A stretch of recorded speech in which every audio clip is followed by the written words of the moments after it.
Günün xəbərləri. Sakinlər Rəsul Rza küçəsindəki bir mərtəbəli evdə baş vermiş partlayışın təxribat olduğunu bildirirlər. Ali Məhkəmə QHT-nin şikayətini Apellyasiya məhkəməsinə göndərdi. Avqustun 13-ü səhər saatlarında Bakının Nəsimi rayonunda Rəsul Rza və Füzuli küçəsinin kəsişməsində yerləşən bir mərtəbəli evdə partlayış baş verib. Evdə yaşayan 5 nəfər müxtəlif dərəcəli yanıq xəsarətləri alıb. Xəsarət alanlardan biri az yaşlı uşaqdır. Bakı şəhər təcili və təxirə salınmaz tibbi yardım stansiyasından Obyektiv TV-yə bildiriblər ki, uşağın vəziyyəti yüngül olsa da, digərlərinin vəziyyəti orta ağır qiymətləndirilir. İlkin ehtimallara görə hadisəyə qaz sızmasına səbəb olduğu bildirilsə də, evin sakini Asif Sadıqov Obyektiv TV-yə deyib ki, evdə baş vermiş yanğın şəhər hakimiyyətinin təxribatıdır. Bu yolla onlar bizi buradan sıxışdırırlar, deyə Sadıqov qeyd edib. Mənim özəl kupçum var. 100 ildir bu ev bizdədir. Biz evi satmaq istəmirik. Bu bizi qorxucur, bizə təzyiq edir.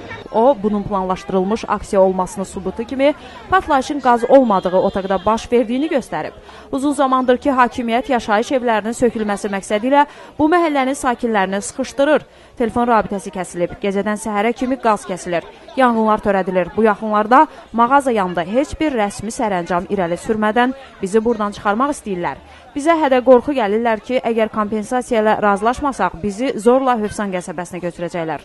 Onlar partlayış törədiblər, indi də bizim evi sökmək istəyirlər. Sadıqov vurğulayıb. Onun sözlərinə görə, partlayış nəticəsində atası Vaqif Sadıqov 3-cü, 4-cü dərəcəli yanıq xəsarəti alıb və ağır vəziyyətdə xəstəxanaya yerləşdirilib. Bundan əlavə, onun 3 yaşlı qohumu və qardaşının arvadı da yanıq xəsarəti ilə xəstəxanaya aparılıb. Ətraf evlərin sakinləri də hesab edirlər ki, partlayış planlaşdırılmış aksiyadır. Öz növbəsində Fövqəladə Hallar Naziri İstintaq İdarəsinin baş müstəntiqi Cəmaləddin İdrisov deyib ki, partlayışın səbəbləri araşdırılır, ev qəza vəziyyətindədir və divarlar uça bilər. Odur ki, biz özümüz də hələ evə baxmamışıq, müstəntiq bildirib. Partlayışın qaz sızmasından baş verməsi təsdiqlənirmi? Sualına cavabında İdrisov deyib ki, bütün versiyalar nəzərdən keçirilir. Bakı Meriyası katibliyinin rəhbəri Zülfəli İsmailov Obyektiv TV-nin müxbiri ilə söhbətində şəhər hakimiyyətinin partlayışda əli olmasını inkar edib. Onun sözlərinə görə ev sökülən ərazidə yerləşdiyi üçün bərpa olunması mümkün deyil. Meriya nümayəndəsi deyib ki, sakinlərə evin 1 kvadrat metrinə görə 1500 manat həcmində kompensasiya və ya uyğun məbləğdə mənzil veriləcək. Qeyd edək ki, partlayış Heydər Əliyev sarayı ilə Dram teatrının arasındakı ərazidə baş verib. Hakimiyyət burada qış bulvarı tikmək niyyətindədir. Bazar qiymətləri üzrə adekvat kompensasiyanın verilməsini tələb edən yerli sakinlərin etirazlarına baxmayaraq, hakimiyyət çox pul ödəməkdən imtina edir. Avqustun 13-də Ali Məhkəmədə hakim Aslan Kəlbəliyevin sədrliyi ilə seçkilərin monitoringi və demokratik tədrisi mərkəzinin təsisçiləri Anar Məmmədli və Bəşir Süleymanlının kassasiya şikayətinə baxılıb.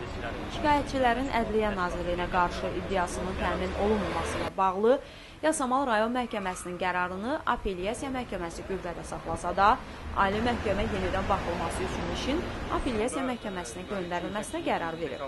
Təşkilatın təsisçiləri Anar Məmmədli və Bəşir Süleymanlı məhkəmədən sonra Obyektiv TV-yə bildiriblər ki, hakimin bu qərarı işin daha da uzanmasına səbəb olur və bu qərardan Avropa İnsan Haqları Məhkəməsinə şikayət verəcəklər. Xatırladaq ki, seçkilərin monitoringi və demokratik tədrisi mərkəzinin sədri Anar Məmmədli və təşkilatın təsisçisi Bəşir Süleymanlı 26 yanvar 2009-cu ildə birliyin dövlət qeydiyyatına alınması üçün Ədliyyə Nazirliyinə müraciət ediblər. Lakin Ədliyyə Nazirliyi təşkilatın sənədlərində müxtəlif çatışmamazlıqların olduğunu qeyd edərək, onu qeydə almaqdan imtina etdiyi üçün seçkilərin monitoringi və demokratik tədrisi mərkəzi Yasamal rayon məhkəməsinə müraciət edib. 2 sentyabr 2009-cu il tarixində məhkəmə iddianın təmin edilməməsi barədə qərar çıxarıb. 17 dekabr 2009-cu ildə Apellyasiya məhkəməsi Yasamal rayon məhkəməsinin qərarını qüvvədə saxladığına görə təşkilat Ali Məhkəməyə müraciət etmişdi.